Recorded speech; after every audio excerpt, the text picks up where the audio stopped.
കൈകളില്ലാതെ car ഓടിക്കുന്ന ജിലുവിന്റെ വാർത്ത മാതൃഭൂമി ന്യൂസിലൂടെ പ്രേക്ഷകരെല്ലാവരും കണ്ടിരിക്കും.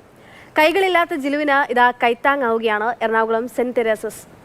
ഭൂമി നൽകാൻ തയ്യാറുള്ളവർ ഉണ്ടെങ്കിൽ ജിലുവിന് വീട് സമ്മാനിക്കുമെന്നാണ് അധികൃതർ അറിയിക്കുന്നത്. ജന്മനാ ഇരു കൈകളും ഇല്ലാത്ത ജിലു ഡ്രൈവിംഗ് ലൈസൻസ് നേടിയത് വാർത്തയായിരുന്നു. കാലിലൂടെ തന്റെ സ്വപ്നങ്ങളൊക്കെ നേടിയെടുക്കാൻ ജിലു വലിയ മാതൃകയും ഒപ്പം തന്നെ നമുക്കൊക്കെ ഒരു വലിയ അതിജീവനത്തിന്റെ ഒക്കെ ഒരു വലിയ പ്രേരണ തന്തു ഒക്കെയാണ് ജിലു. അപ്പോൾ ജിലുവിനായി ഇങ്ങനെ ആരെങ്കിലും ഭൂമി വിട്ട് നൽകുന്നുണ്ടെങ്കിൽ വീട് നിർമ്മിച്ച് നൽകാമെന്നുള്ളവരാണ് അവർ നൽകുന്ന വാഗ്ദാനം.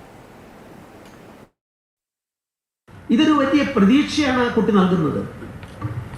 വൈകല്യങ്ങളെ കൊണ്ട്, പോരായ്മകളെ കൊണ്ട് മനുഷ്യജീവിതത്തിൻ്റെ മുന്നോട്ടുള്ള പ്രയാണത്തിൽ വ്രണതഹൃദയരാകുന്നവർക്ക് ഒരു ഉത്തരമായി ഞാൻ ജിലുമോളെ കാണുകയാണ്.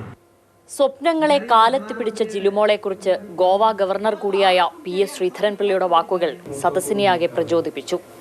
ഡ്രൈവിംഗ് ലൈസൻസ് സ്വന്തമാക്കിയ ജന്മനാ ഇരു കൈകളുമില്ലാത്ത ജിലുമോൾക്ക് സ്വീകരണമൊരുക്കുമ്പോൾ സംഘാടകരുടെ മനസ്സിലും ഇതുതന്നെയാവും കടന്നുപോയിട്ടുണ്ടാകുക. പരിമിതികൾക്കും പ്രതിസന്ധികൾക്കും അടിപ്പെടാതെ വിജയയാത്ര തുടരാമെന്ന് കുട്ടികളെ ബോധ്യപ്പെടുത്താൻ ഇതിലും നല്ല ഉദാഹരണം മറ്റാരുണ്ട്? ഒരു കരിയർ ഗൈഡൻസ് ക്ലാസ്സിനും നൽകാനാവാത്ത ഒന്ന്. എന്നെ ഇന്ന് ഞാൻ നിങ്ങളുടെ മുമ്പിൽ നിൽക്കുന്നത്, ഞാൻ പഠിച്ചു വളർന്ന അവിടുത്തെ സിസ്റ്റേഴ്സ് എന്നോട് പറഞ്ഞു, ഞാനും എവിടെയും ഒതുങ്ങി പോകേണ്ടതല്ല, ഈ ഒരു സൊസൈറ്റിയോടൊപ്പം ജീവിക്കേണ്ട ആളാണ് ഞാൻ എന്ന് പറഞ്ഞു. അപ്പോൾ ആ ഒരു ബോധ്യമാണ് എന്നെയും ഈ ലോകം കാണാനായിട്ട് പ്രേരിപ്പിച്ചത്. ആശംസകൾ നേരാൻ ഡോക്ടർ ജോസ് ചാക്കോ പെരേപുറം, ലോക്നാഥ് ബെഹ്റ എന്നിവരും സന്നിഹിതരായിരുന്നു. കേരള ദർശനവേദിയുടെയും സെന്റ് തെരേസസ് കോളേജിന്റെയും സംയുക്ത ആഭിമുഖ്യത്തിലായിരുന്നു സ്വീകരണ ചടങ്ങ്.